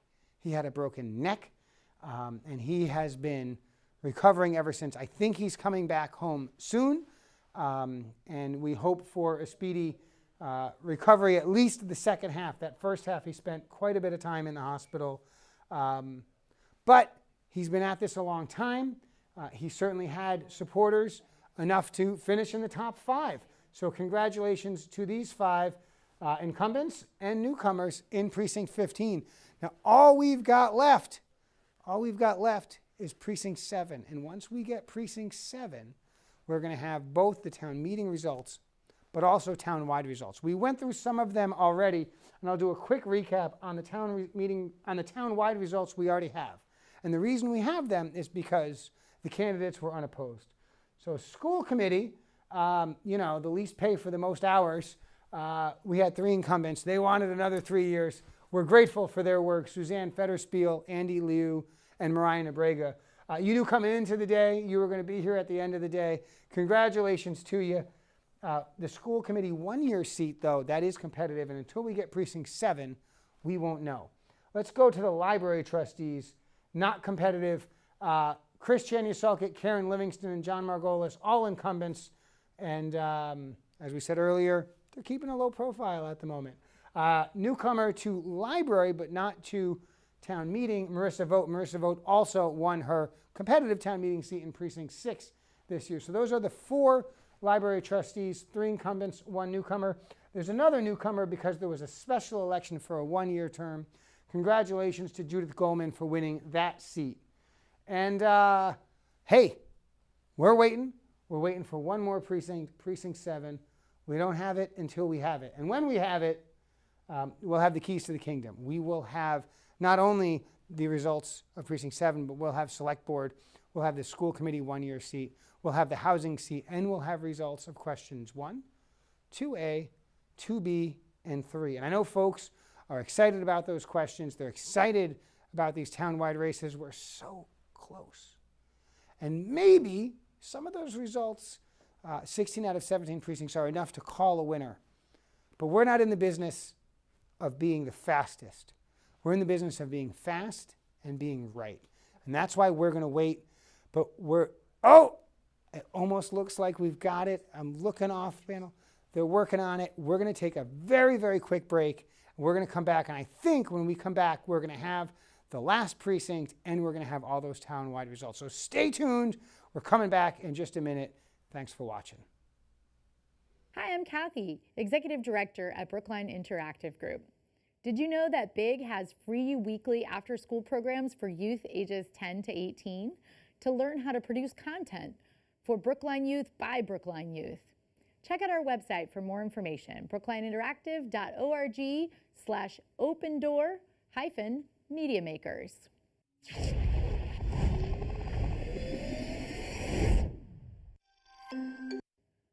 Do you know a person who might be interested in an internship?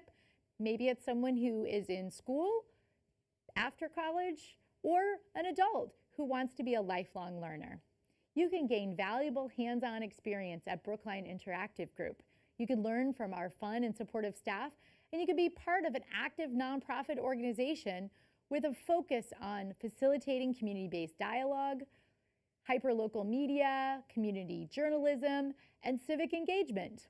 We're looking for interns to work on productions, virtual reality, social media and marketing, fundraising, grant writing, and more coverage of town and government and local events.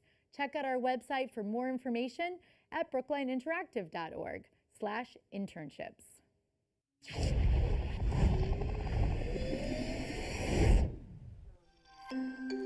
And we are back, and we have the results for Precinct 7. That's the last precinct, which means not only do we have the town meeting results, we've got town-wide results. Now, everyone at Brookline Interactive Group, they've got out their abacus. They're doing those additions, checking them twice. So we're going to start with Precinct 7. Precinct 7 is sort of split by Harvard Street. It's both sides of Harvard Street, south of Beacon. Pretty dense neighborhood. And this is a mixed group. We see newcomer to town meeting, but certainly not to town, Jessica Stokes, Pat Mayer, John Hebert, Amy Newell, and Mark Levy.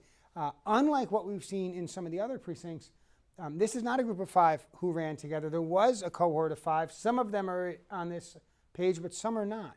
And so this is a case where you can stand alone as long as you've been doing it and you're doing the work yourself. Congratulations, Jessica Stokes, Pat Mayer, John Hebert, Amy Newell, and Mark Levy. We've done the 17 precincts. And all we need to do now is add the results. And so I'm glancing off to the side to see if we're cleared to give any of those results. They're coming very, very soon. And this is where I wish I knew how to tap dance because we're so close. We're going to take a short break. We've got all 17 precincts in. We're checking it twice. We want to make sure we get it right. We don't want anyone to hear townwide results that don't stand up to scrutiny. Stay tuned. We'll be back in just a minute.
My father heard about the New England School of Broadcasting from a coworker while working the night shift at a shipping dock in Stoughton, soon after he served in the Air Force.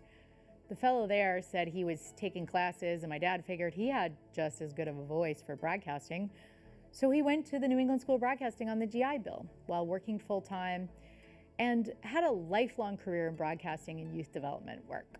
It's because of this opportunity that I saw media as something I could do, and frankly, something I felt like anyone could do. I started working in radio at age 16, and I went to school for broadcast journalism. This path created a lifetime of opportunities outside of my small rural town of 400 people in western Maine. I saw the power of media making, and how critical local news and community-based media were to the communities that I've lived in here and across the country, and that the ideas and thoughts and voices of everyone in our community were important and critical to a rich civic life from which everyone could benefit. We're better at solving problems together, and with everyone having access to information and the tools for community growth.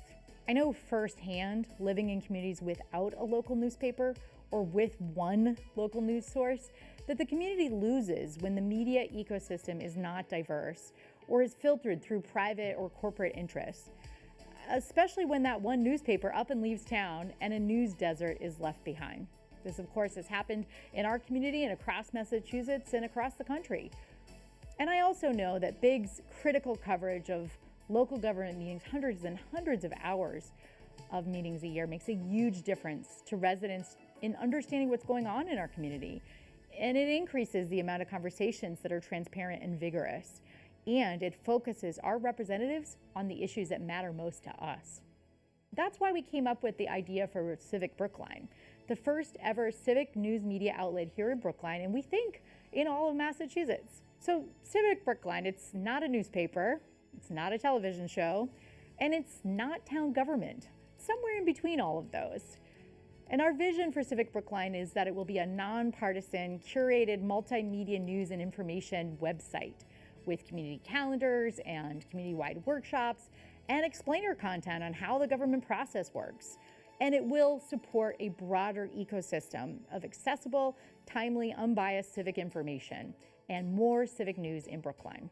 We hope that you'll consider supporting this important effort with your donation and with your subscription to our weekly newsletter, which will arrive every Monday morning. Civic Brookline launches on May 2nd, 2023, and in our first phase will be an aggregate of local news sources, civic information, civic education, and important government news. And it's a project under BIG's umbrella, and it enables the community to have a constant dialogue with itself for many years to come in a wide variety of media formats. Civic Brookline will enable community members to be trained on how that local government process works by creating explainer content, documents, videos, and actual day-to-day documentation of what's happening inside government meetings, not just one long video. And for that effort, we need your help. We're calling on you to participate as a facilitator of this process of our community listening project. We're going to be conducting about 400 conversations with residents about why local media matters, what content and public information is important to you, and how BIG can evolve to support an improved civic news and media ecosystem here in Brookline. We can't wait to hear all of your ideas for how we can make civic information, education, and news more available, and broaden that ecosystem. Local media should serve our community, and that's why we've launched Civic Brookline.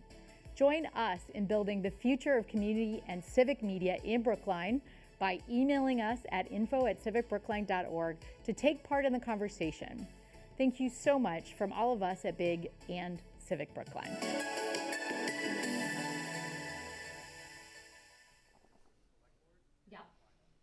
Did you know BIG covers all town select board, school committee, and town meeting events and meetings?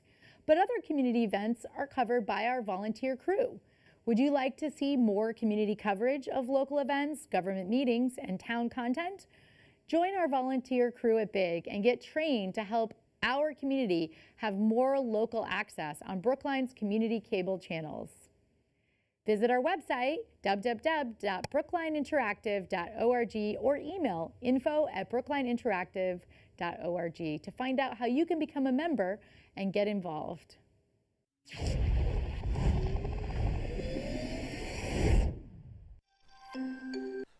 And why am I dancing? I bet you know why. We've got town-wide results.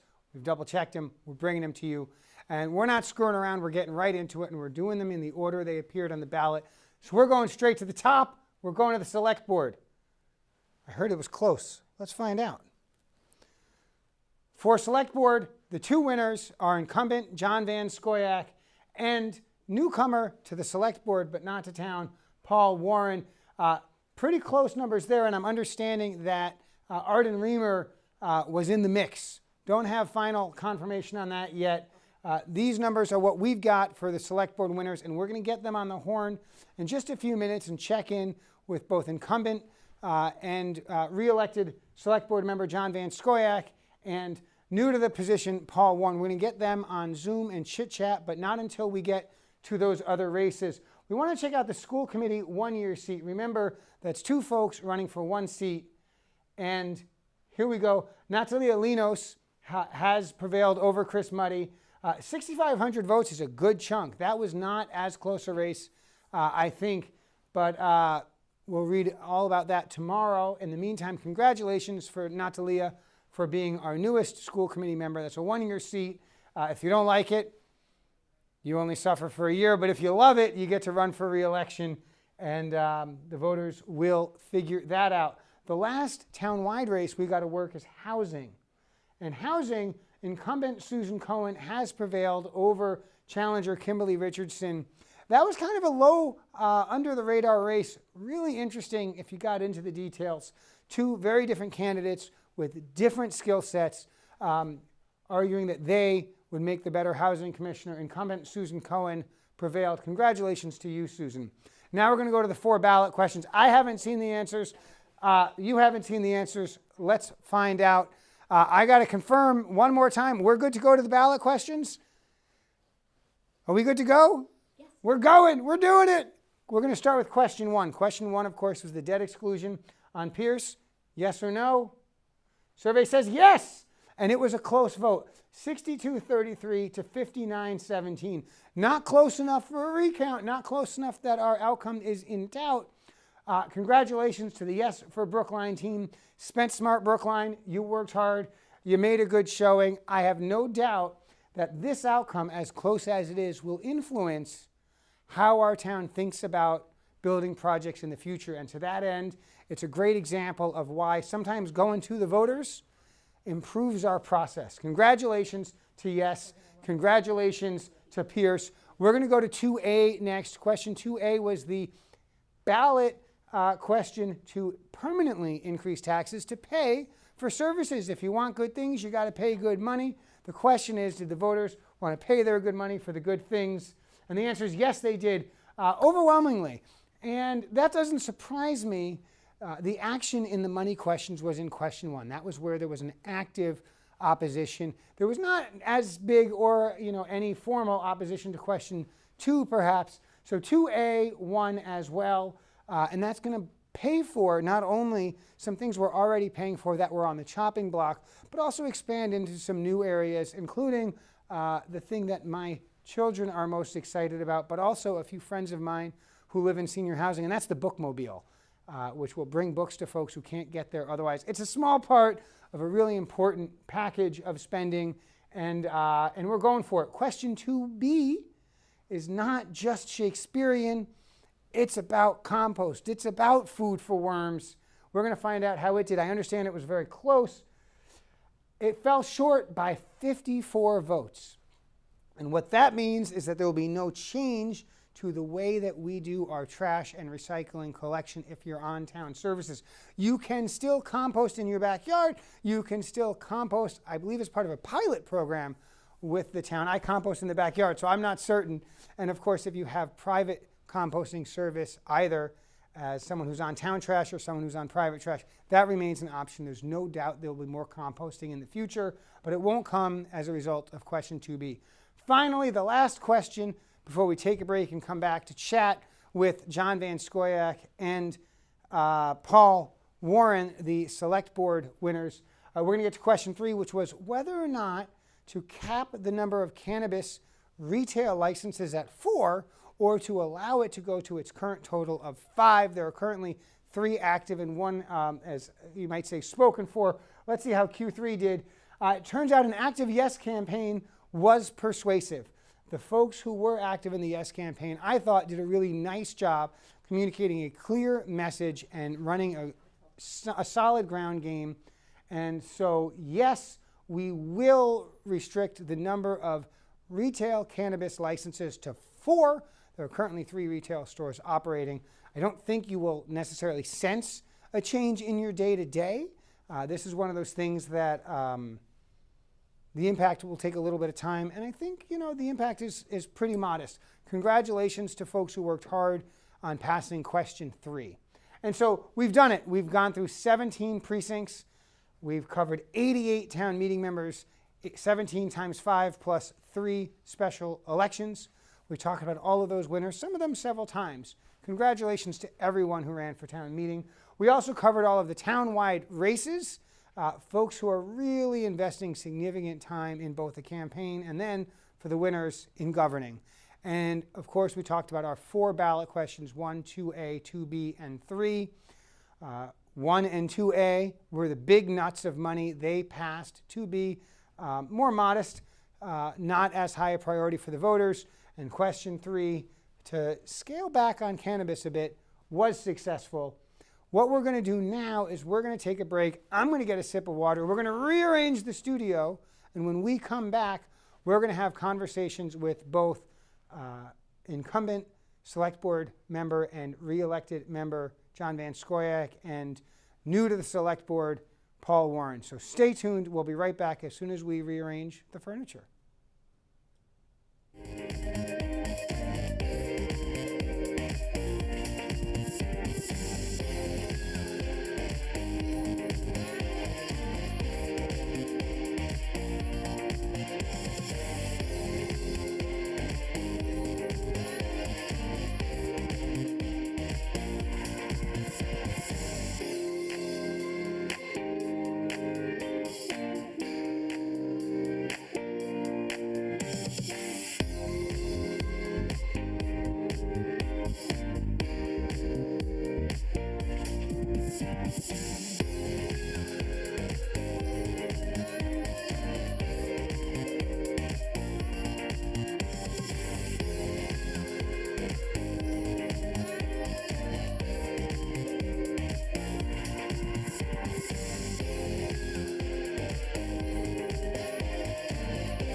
And I think we're back. We're back, and we've got, if we can cut to the camera, we have Amy Evanson and Paul Warren coming at us live from Hamilton's Restaurant.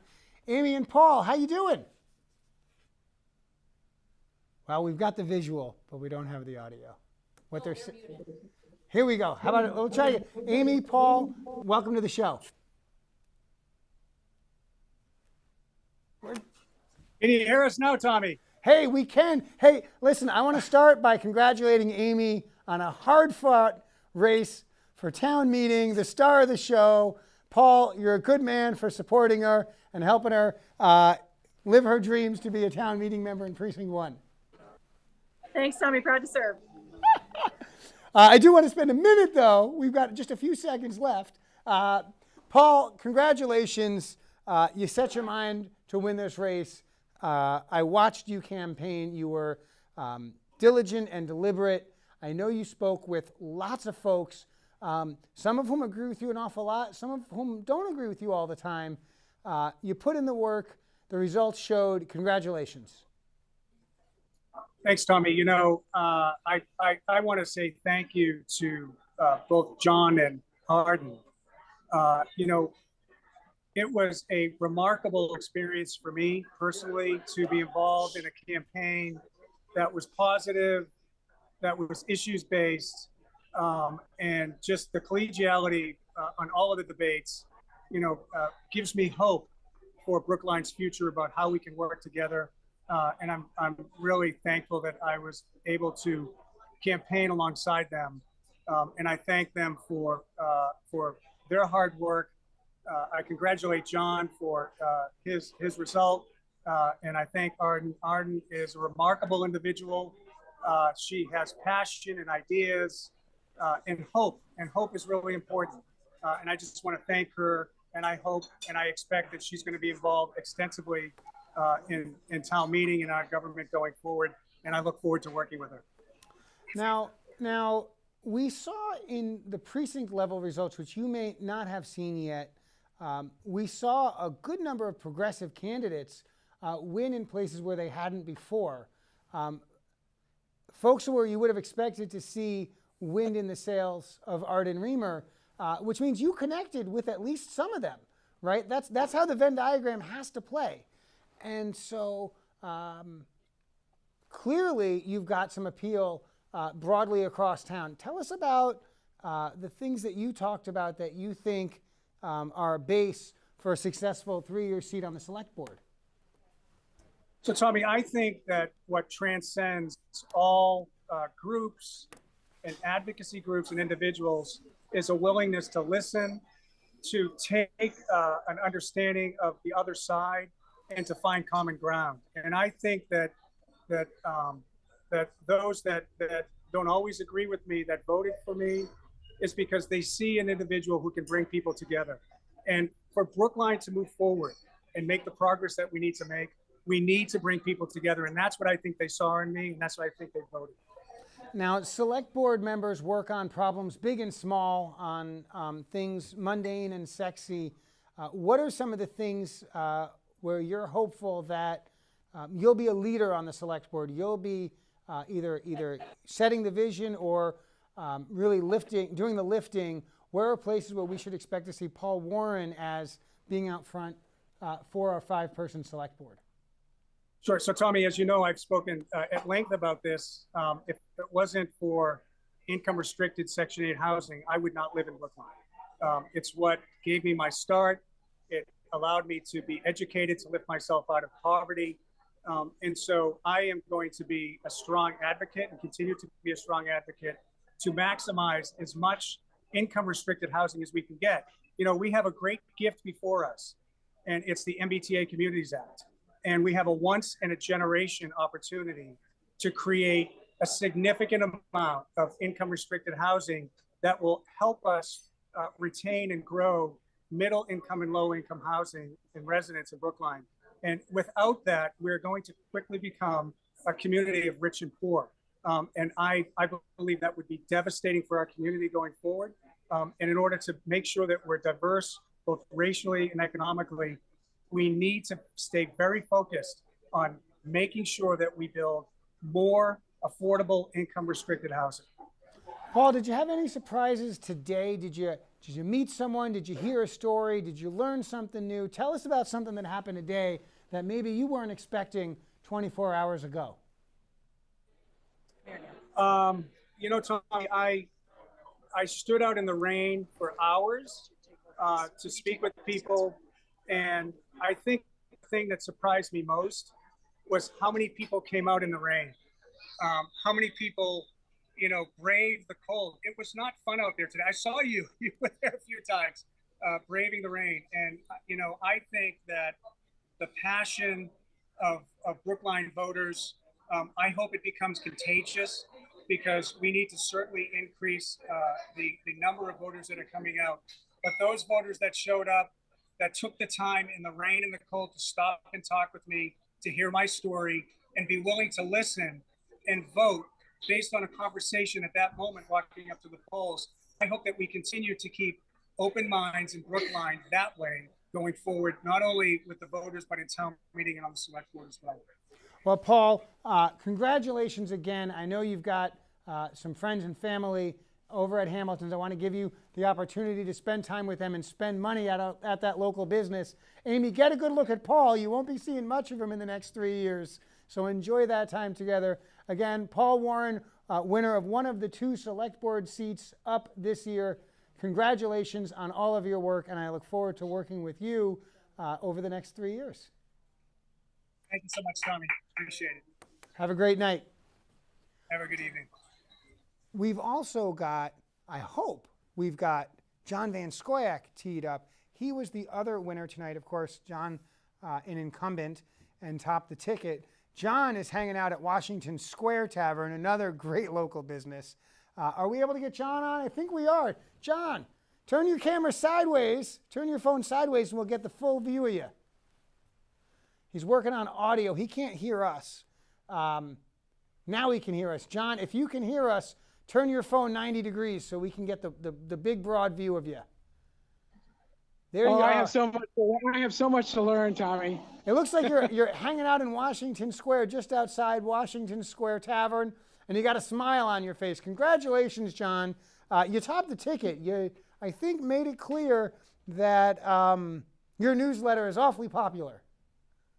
Well, I like that you brought that into the conversation so quickly.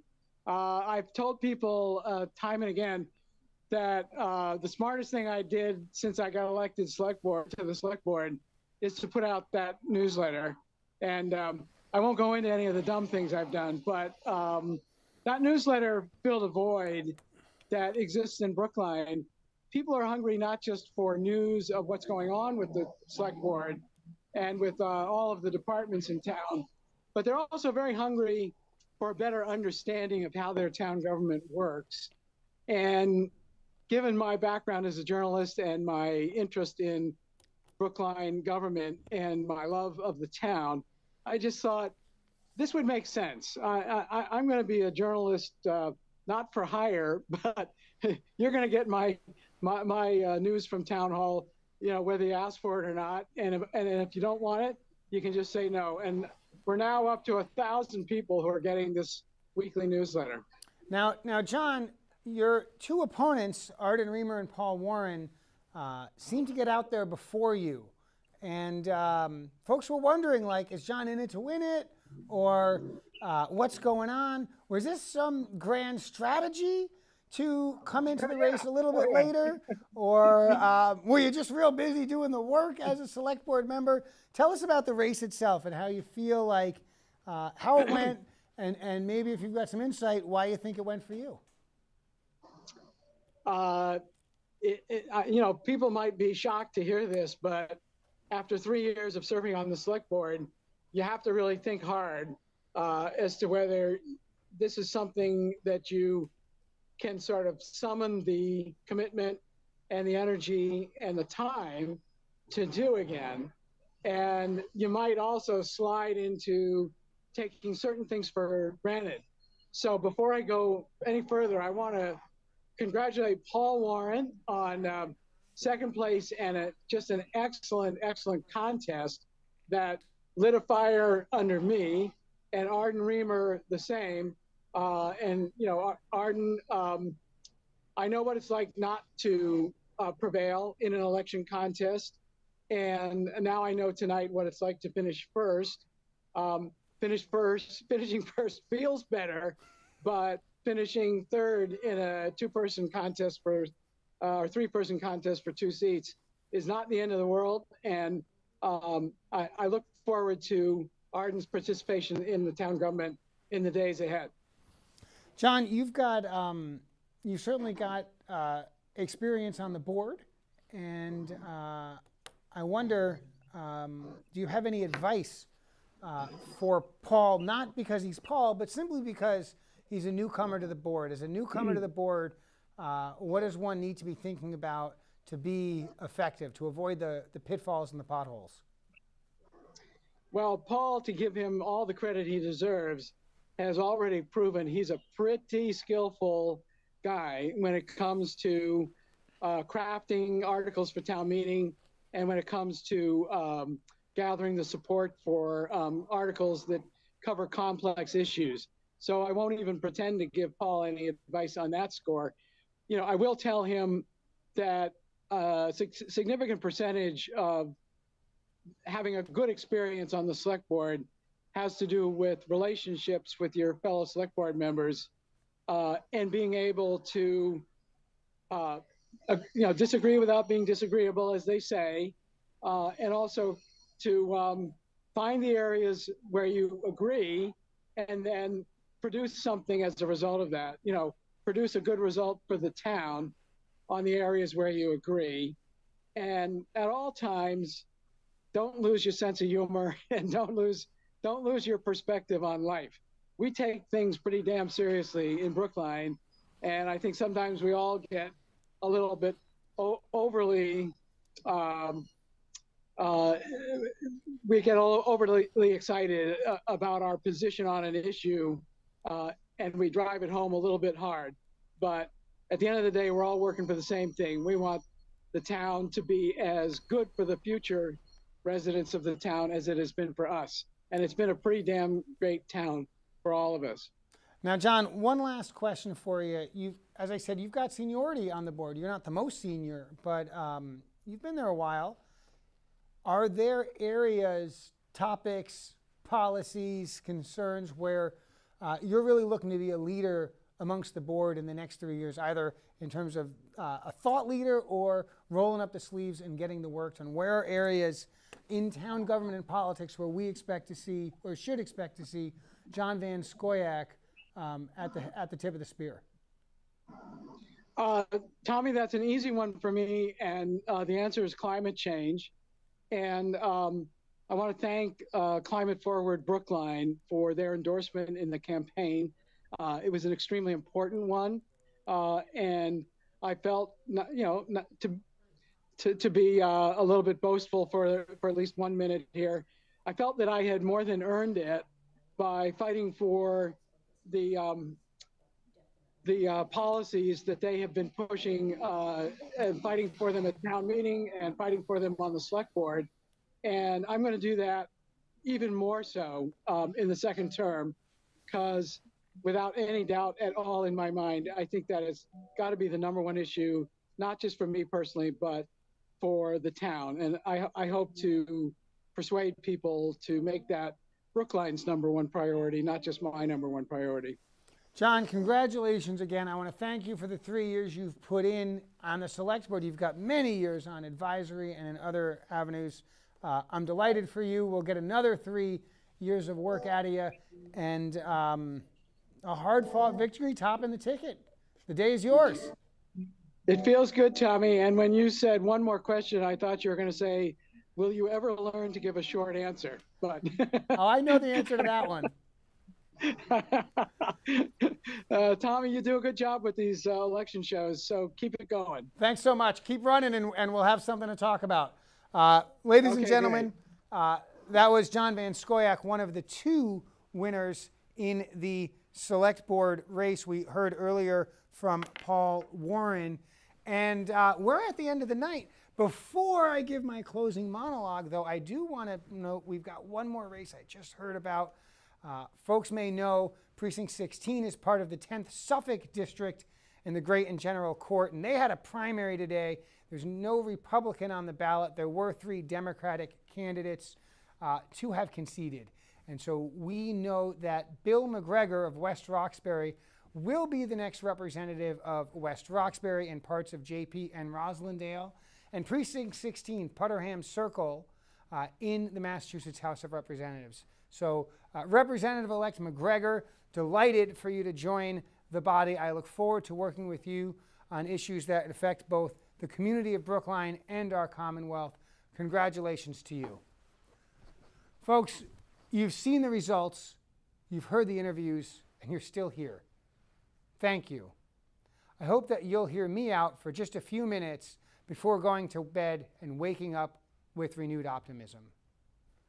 This show wouldn't be possible without a long list of people. Thank you to our guests, Kathy Bisbee of Brookline Interactive, Sam Mintz of Brookline.News, Chaz Carey of the town of Brookline, Congressman Jake Auchincloss, and Select Board race winners Paul Warren and John Van Scoyac. Thank you, Katie Liebert, Emma Staff, Dave Robertson, and all of the result runners. Most importantly, thank you to Brookline Interactive Group. The big staff and the TV on TV team put in hundreds of hours to bring you this show. And if you're watching this, you've likely watched a select board meeting or a school committee meeting or an advisory committee meeting or a town meeting on television or online made possible by Brookline Interactive. And so I'm so grateful for their support. This was an exciting election with competitive townwide races, many competitive town meeting races, and several ballot questions, as well as that state rep primary down in Precinct 16.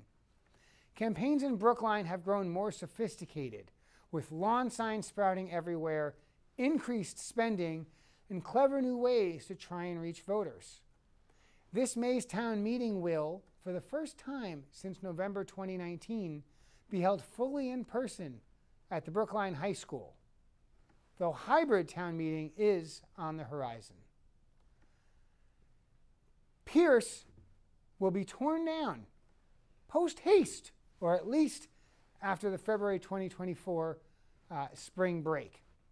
And a new Pierce will rise like a phoenix from the ashes. To the people whose names did not appear on the big board tonight, thank you. Running for office, putting your whole self out there is not easy.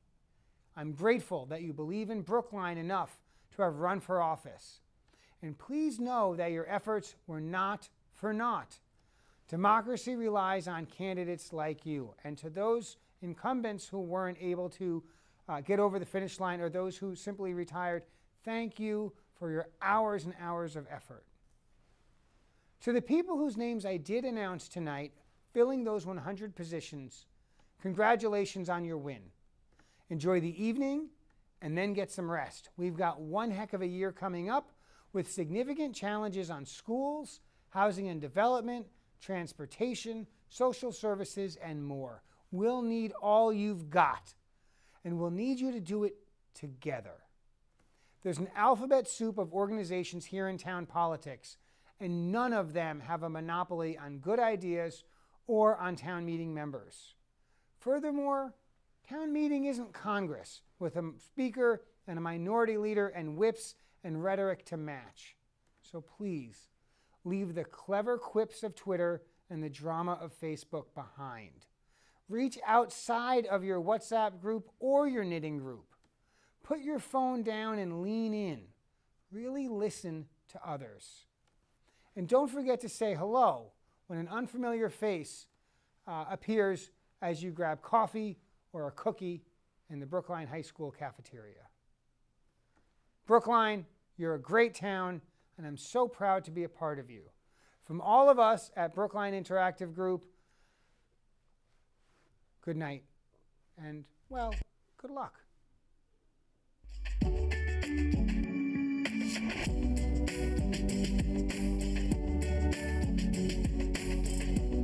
So how can community media organizations like BIG help fill the void of community news? And we're doing exactly that. We're looking for state funding. Thanks to the help of Representative Vitolo, we have an appropriations that is going before the state legislature to ask them for $10 million to support the 200 community media centers across the state of Massachusetts, the Commonwealth, in order for them to continue doing this good work, but also to evolve to the next level of media.